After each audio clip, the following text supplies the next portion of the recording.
A punto de cumplirse 6 meses del inicio de la invasión rusa, Ucrania se propone recuperar la península de Crimea anexada ilegalmente por Moscú en 2014. Europa y Estados Unidos no han tardado en expresar su apoyo a Kiev en este objetivo. Bienvenidos al informativo en Deutsche Welle en español. Yo soy Carol Guerrero, los saludo desde Berlín y arrancamos con los titulares de esta jornada. Líderes occidentales reiteraron este martes su apoyo a Ucrania en el marco de la Plataforma de Crimea, la iniciativa creada por Kiev tras el inicio de la invasión rusa. Durante una cumbre virtual se advirtió a Moscú contra cualquier anexión del territorio ucraniano. Con un fuerte discurso en su canal de YouTube, la vicepresidenta de Argentina, Cristina Fernández de Kirchner, aseguró que absolutamente nada de lo que dicen los fiscales que piden 12 años de prisión en su contra ha sido probado. Fernández de Kirchner denunció una persecución judicial para proscribirla de la política argentina. El gobierno de Nicaragua conmemoró este lunes el operativo que acabó con el derrocamiento del dictador Somoza en 1979. Una celebración empañada por los constantes ataques a los derechos humanos en ese país centroamericano.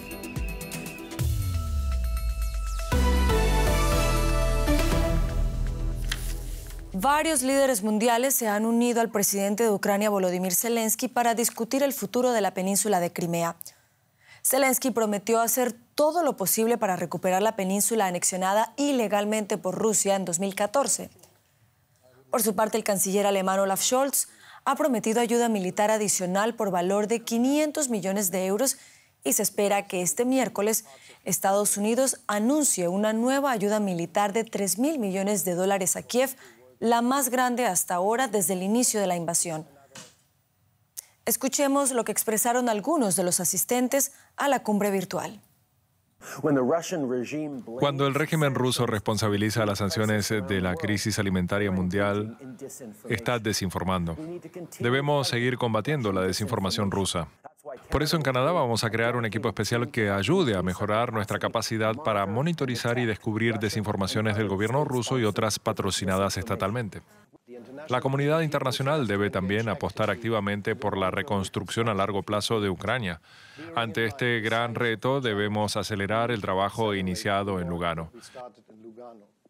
Para apoyar este proceso, en mi función como presidente del G7 y junto con la Comisión Europea, organizaremos este octubre en Berlín una conferencia de grandes expertos para la reconstrucción.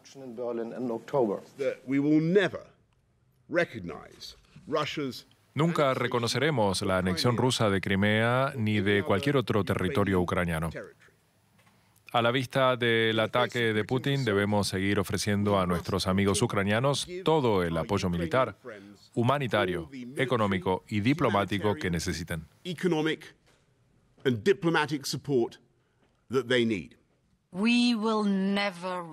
Nunca reconoceremos la ilegal anexión de Crimea y Sebastopol por la Federación Rusa.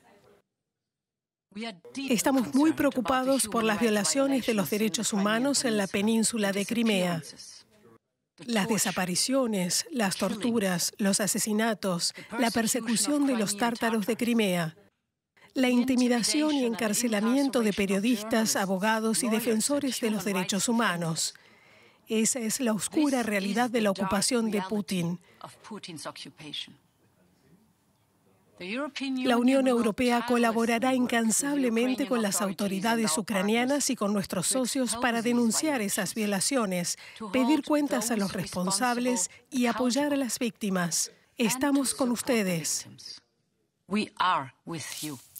Analizamos esta nueva muestra de apoyo de la Unión Europea a Ucrania con la periodista Beatriz Ríos, a quien saludamos a esta hora en Bruselas.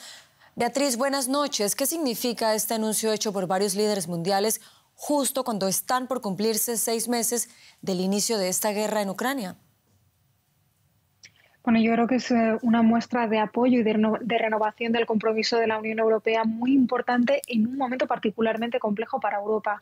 Estamos viendo que empiezan a notarse de manera contundente las consecuencias económicas de las sanciones que la Unión Europea impuso contra Rusia, 7 paquetes ya de sanciones. Estamos viendo que Rusia sigue amenazando con cortar el suministro de gas, lo que tendría un importante coste económico para una Unión Europea que además está viendo una inflación disparada. Por eso la Unión Europea está buscando la forma de reforzar su compromiso con Kiev. Esta misma semana, el alto representante para la política exterior y de seguridad común, Josep Borrell, hablaba de la posibilidad de poner en marcha una misión para entrenar a soldados ucranianos.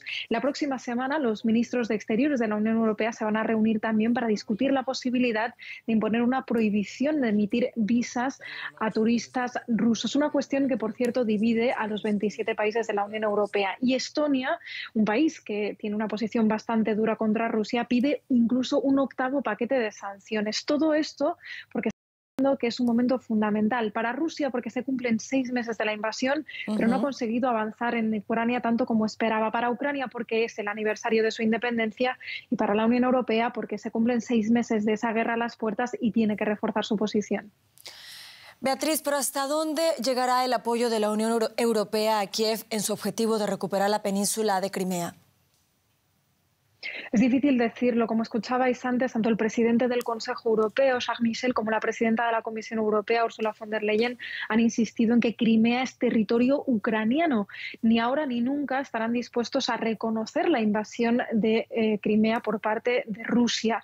Sin embargo, está por ver qué ocurrirá en el futuro. Lo que hemos visto ha sido una posición también en firme por parte de los líderes europeos de que las condiciones de un potencial acuerdo de paz las tendría que imponer Kiev y Ucrania siempre ha mantenido que no estaba dispuesta a ceder su territorio. Para la Unión Europea, aquella invasión de 2014 es el inicio de lo que ahora vemos una guerra a escala total que lleva ya durando casi 6 meses. Pero además supone un ataque a los derechos humanos, al derecho internacional, a la democracia y sobre todo a la integridad territorial. Por eso sería muy difícil que la Unión Europea pudiese aceptar esta invasión. No solo por esto, sino porque además hay que tener en cuenta que no pocos países de la Unión Europea fueron parte de la Unión Soviética, tienen comunidades rusófonas importantes y el propio Kremlin ha amenazado su independencia. Beatriz Ríos en Bruselas, gracias por estas informaciones y por este análisis. Y en efecto, Ucrania se encuentra en alerta máxima en vísperas del Día de la Independencia por posibles ataques rusos contra blancos civiles. Servicios de inteligencia de Estados Unidos advirtieron que Rusia está planeando nuevos ataques. Las advertencias llegan cuando Moscú asegura que Ucrania está detrás del asesinato de Daria Dugina, la hija de un destacado ultranacionalista ruso y estrecho aliado del presidente Vladimir Putin. Kiev ha negado cualquier implicación, pero no descarta represalias rusas. El 24 de agosto es el Día de la Independencia de Ucrania, cuando se conmemora el fin del dominio soviético. Pero esa fecha también marca 6 meses de la invasión rusa. Nunca vamos a reconocer los colores de otros en nuestra tierra y en nuestro cielo. Siempre estamos dispuestos a defender nuestra bandera azul y amarilla. Pido que recordemos a los héroes que dieron su vida por estos colores con un minuto de silencio. En vísperas del Día Nacional, los ucranianos tuvieron una exhibición poco habitual en Kiev. Tanques rusos destruidos. Los niños deben conocer su historia. La historia se está haciendo y escribiendo ahora. Es su tiempo. Esto es lo que le contarán a sus hijos. No quiero que no sepan nada, quiero que vean lo que es el horror de la guerra. Creo que definitivamente ganaremos. Y es muy hermoso que hayamos hecho una exhibición así, porque los lugares patrióticos unen. Uno quiere apresurarse para ir a ayudar y defenderlos. Ya ha pasado medio año. Claro que deseamos que la guerra termine pronto, pero se necesita tiempo. Hay temor de que Rusia intensifique sus ataques. Fuentes estadounidenses advierten sobre posibles bombardeos contra infraestructuras civiles. El asesinato de Daria Dugina, hija de un aliado de Putin, ha llevado a Moscú a acusar a Ucrania de estar detrás del atentado, lo que Kiev rechaza rotundamente. El gobierno ucraniano ha prohibido las grandes celebraciones como medida de precaución. Este año las celebraciones serán con cautela. Vamos ahora con un resumen de otros hechos que también son noticia en esta jornada. La ONU volvió a reclamar la retirada del personal y equipamiento militar de la planta nuclear ucraniana de Zaporizhia bajo control ruso. Dicho organismo asegura que continúan los preparativos para enviar una misión de expertos internacionales que evalúe su situación. Ello después de que este mes haya sido objeto de repetidos ataques que han hecho sonar las alarmas sobre una posible catástrofe nuclear. El fiscal jefe de la Corte Penal Internacional expresó su frustración por la falta de responsabilidad sobre los crímenes cometidos en el conflicto de Darfur en el oeste de Sudán. Karim Khan se dirigió al Consejo de Seguridad de la ONU a través de videoconferencia y destacó que los sobrevivientes del conflicto armado en curso desde 2003 necesitan acción y no palabras. El presidente turco Recep Tayyip Erdoğan ha asegurado al líder palestino Mahmoud Abbas que los esfuerzos de Ankara para estrechar sus relaciones con Israel no mermarán su apoyo al gobierno palestino. Erdoğan hizo este comentario durante una visita oficial de Abbas a Turquía. La semana pasada, Turquía e Israel anunciaron la reanudación de sus relaciones diplomáticas. Y ya nos acompaña Andrés Blumenkrantz, lo que quiere decir que pasamos a la información económica y vamos a Cuba, Andrés. Nos vamos a Cuba, Carol, porque ahí el gobierno está avanzando en la liberalización de la economía, aunque asegura mantenerse fiel a los principios del socialismo. En la última medida de apertura, los cubanos pueden desde este martes comprar y vender divisas. Muchos cubanos acceden a divisas por las remesas que reciben del exterior o en actividades relacionadas con el turismo. El resto, hasta ahora, tenía que acudir al mercado ilegal y pagar precios abusivos. El objetivo último del gobierno, claro, es desviar hacia el sistema financiero de Cuba las divisas que se negocian actualmente en el mercado informal. Cambiar pesos cubanos en dólares o en euros. Eso es de nuevo posible y también oficial. Con esta medida, el gobierno quiere combatir el mercado informal que floreció tras la prohibición del cambio hace 2 años. Pero hay regulaciones. Nosotros hemos establecido que las operaciones sean con un límite de 100 USD o su equivalente en otra moneda para que las personas puedan ir a hacer su operación. Es decir, cuando usted llegue a Cadeca, pues el cajero le va a poder vender la moneda que tenga en ese momento. Eso podría fortalecer el poder adquisitivo de los cubanos. Muchos solo ganan en pesos y no tienen acceso a las divisas extranjeras, ya sea mediante depósitos o a través de la industria del turismo. Y la vida en Cuba se encarece cada vez más. Los salarios son bajos y los precios suben. Según datos del gobierno, el país anotó el año pasado una inflación superior al 70%. Y vamos a evaluar la magnitud de esta última medida del gobierno cubano con la ayuda del analista Eloy Viera. Eloy, gracias por atendernos. Bueno, cuéntanos cómo encaja en principio este nuevo mercado de divisas en el plan de estabilización económica del gobierno cubano. Bueno, muchas gracias por la invitación y yo lo que pudiera decir es que el gobierno cubano ha culpado siempre al embargo norteamericano, el efecto de las sanciones norteamericanas de la crisis económica que vive el país y hace décadas que viene diciendo que el problema fundamental de la economía cubana es la falta de acceso a divisas producto del embargo, el bloqueo, como querramos llamar. Y por eso han establecido como una estrategia lograr captar la mayor cantidad de divisas que puedan por haberlo entendido como el problema fundamental de la economía. Y este mercado cambiario lo que pretende es intentar pues captar todas esas divisas que hoy se están comercializando en un mercado informal, al menos desde hace 2 años, que ha crecido crecientemente después del cierre de las oficinas de Cadeca en Cuba. Eloy, ¿pero qué incentivo tienen los cubanos para venderles sus divisas al Estado? El Estado lo que quiere es captar estas divisas, pero esas mismas divisas se supone resguardan el valor de los ahorros de los cubanos mejor que el peso. Sí, eso sin duda. Lo que pasa es que se ha producido un proceso de inflación galopante desde hace 2 años, producto de una tarea que el gobierno cubano denominó tarea de ordenamiento, que básicamente lo que hizo fue eliminar una de las monedas oficiales de curso corriente en el país y eso devaluó completamente el peso cubano y hay mucha gente que hicieron ese proceso de salvar sus ahorros desde hace 2 años.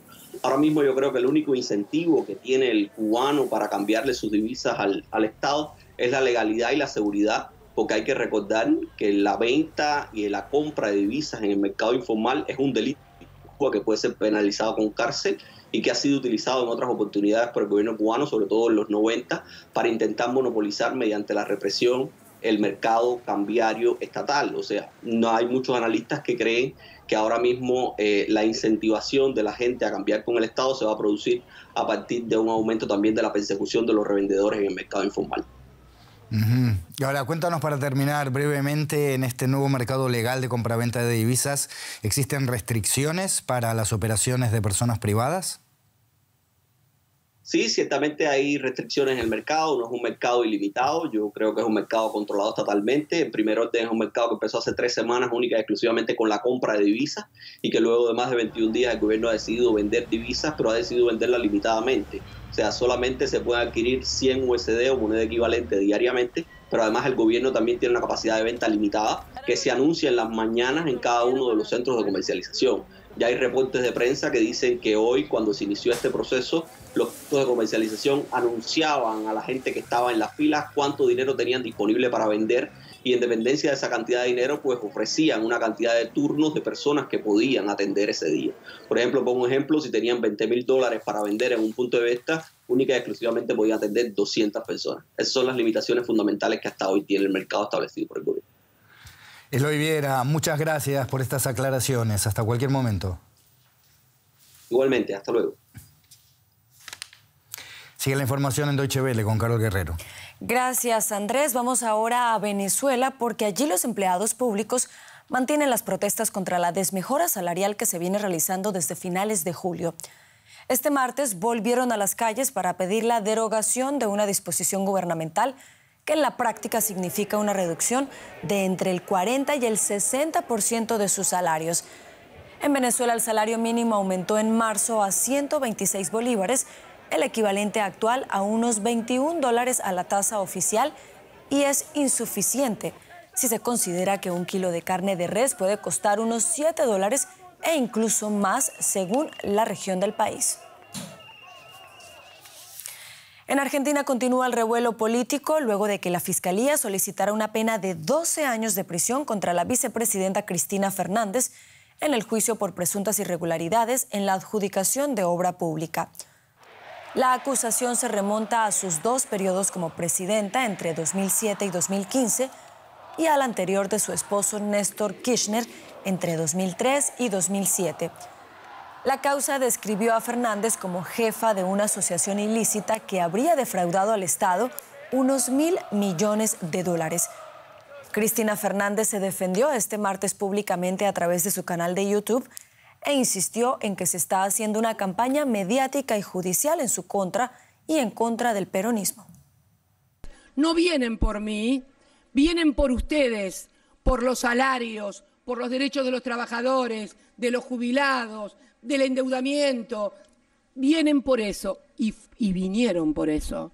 Y por eso hoy todavía estamos pagando esas consecuencias. Analizamos este asunto con Sebastián Lacunza, periodista especializado en causas judiciales, y a quien saludamos a esta hora en Buenos Aires. Señor Lacunza, gracias por estar con nosotros. La acusación del fiscal contra Cristina Fernández es contundente. Habla de la mayor maniobra de corrupción política de la historia del país. Pero ha mostrado pruebas. La propia vicepresidenta dice que no se le dio la palabra, que se le negó el derecho a la defensa. Bueno, buenas tardes, muchas gracias por el llamado. Ha mostrado pruebas en este punto, se podría decir, en mi lectura, todavía falta que esas pruebas sean analizadas. En cuanto a que una persona que se llama Lázaro Báez, que fue amigo de Néstor Kirchner y socio comercial o cliente de la familia Kirchner, recibió encargos de obra pública durante los 12 años de los gobiernos de los Kirchner, y esta persona no tenía antecedentes como contratista del Estado. Esta obra pública en la provincia de Santa Cruz, en el extremo sur de la Patagonia, donde son los Kirchner. En donde parece más débil, en términos generales, es en la acusación mayor, ¿no? Cuando él dice la mayor corrupción de la obra pública, de la historia de la democracia, Báez es Kirchner, son una asociación ilícita. En este punto, no existieron comprobantes, no los mostró, que ratifiquen que Báez, este empresario, compartía cuentas o tenía depósitos en paraísos fiscales que terminaban en los Kirchner. Tampoco hay una prueba de coimas, de sobornos, no hay una pista que oriente en ese punto. Tampoco hay una ratificación de que se trate de sobreprecios, porque hay peritos que han indicado lo contrario. Desde su punto de vista, ¿hay independencia judicial en Argentina? Digamos que funcionan algunos resguardos, pero hay elementos para pensar que no hay independencia. En parte, muy sucintamente diría, Cristina Kirchner señala una serie de elementos que son realmente irregulares en las causas que la tuvieron a ella y a algunos de sus funcionarios en el banquillo, en cuanto al movimiento de jueces que son trasladados para que la juzguen a ella y que a su vez otros son removidos. Ha habido versiones con fundamento en cuanto a extorsiones de fiscales para que algunos se arrepientan. Un cúmulo de irregularidades solamente en este juicio, el de vialidad, para que tengan una idea. El fiscal y uno de los jueces del tribunal que la juzga y que tendrá que decir si lo que pide el fiscal es correcto o no, participan de un torneo de fútbol que se juega en la quinta del presidente Mauricio Macri, y eso surgió en el transcurso del trámite del juicio. Con esto quiero decir, hay elementos para por lo menos investigar a Cristina Kirchner y su relación con Lázaro Báez, porque en efecto es un empresario que surgió de la nada y se enriqueció con la obra pública, pero las condiciones, las garantías procesales, hay muchísimos elementos para pensar que no están efectivamente establecidas. Sebastián Lacunza en Buenos Aires, Argentina, gracias por analizar para nosotros este tema. Gracias a ustedes por el llamado. Y de Argentina vamos a Nicaragua porque el Frente Sandinista de Liberación Nacional, partido gobernante en ese país, conmemoró este lunes el aniversario de la operación denominada Muerte al Somocismo, que acabó un año después con el derrocamiento del dictador Somoza en 1979. Pero el país ha pasado de una dictadura a otra. El régimen de Daniel Ortega en el poder desde 2007 y respeta cada día más los derechos humanos. El caso más reciente, la detención del obispo de Matagalpa, Rolando Álvarez, el pasado 19 de agosto. Desde 2018 se han registrado más de 190 ataques contra la Iglesia Católica, sus obispos, sacerdotes, fieles y templos, todo bajo la sombra del gobierno de Daniel Ortega. En un comunicado, la ONG Safe Democracy sentencia que en Nicaragua la separación entre poderes ha sido borrada, no existe la libertad de expresión y la opinión y el disenso se encuentran absolutamente criminalizados. Analizamos la delicada situación que se vive en Nicaragua con el ex embajador de ese país ante la OEA, Arturo McFields Illescas, quien nos acompaña a esta hora desde Washington.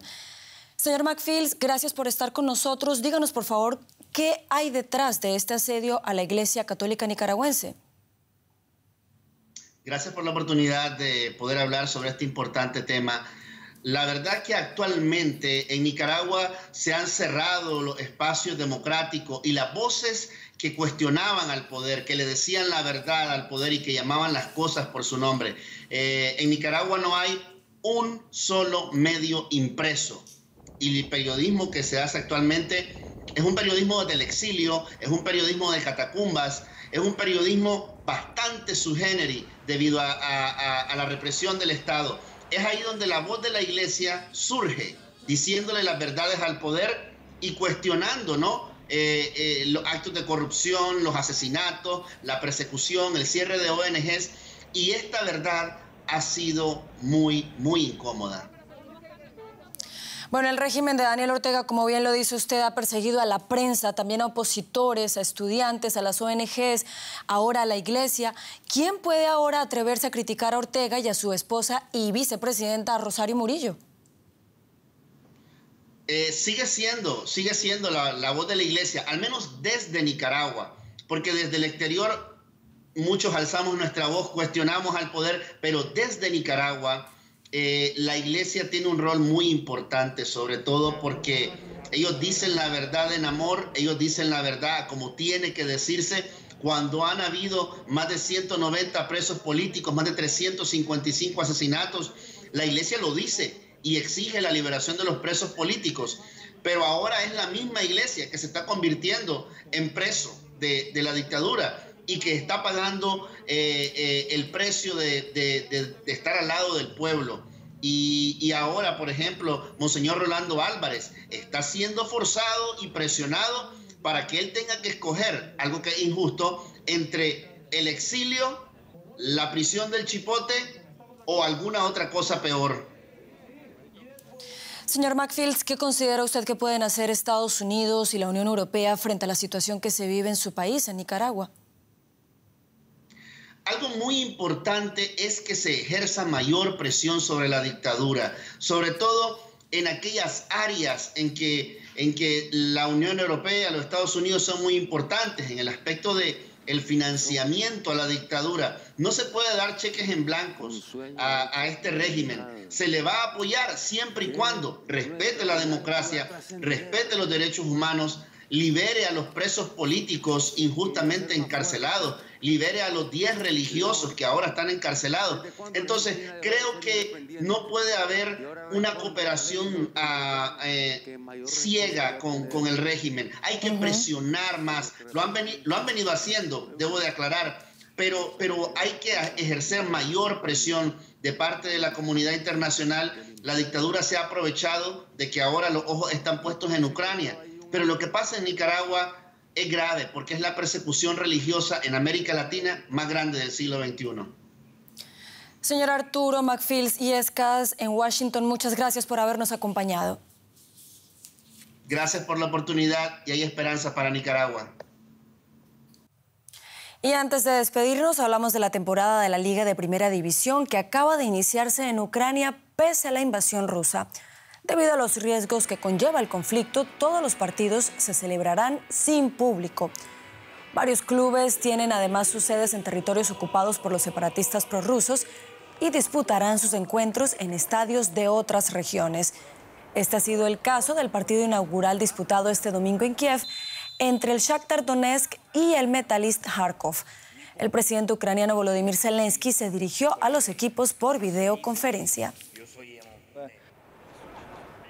Y con esto llegamos al final del informativo. Sigan conectados a Deutsche Welle. Los espero en menos de una hora con más noticias.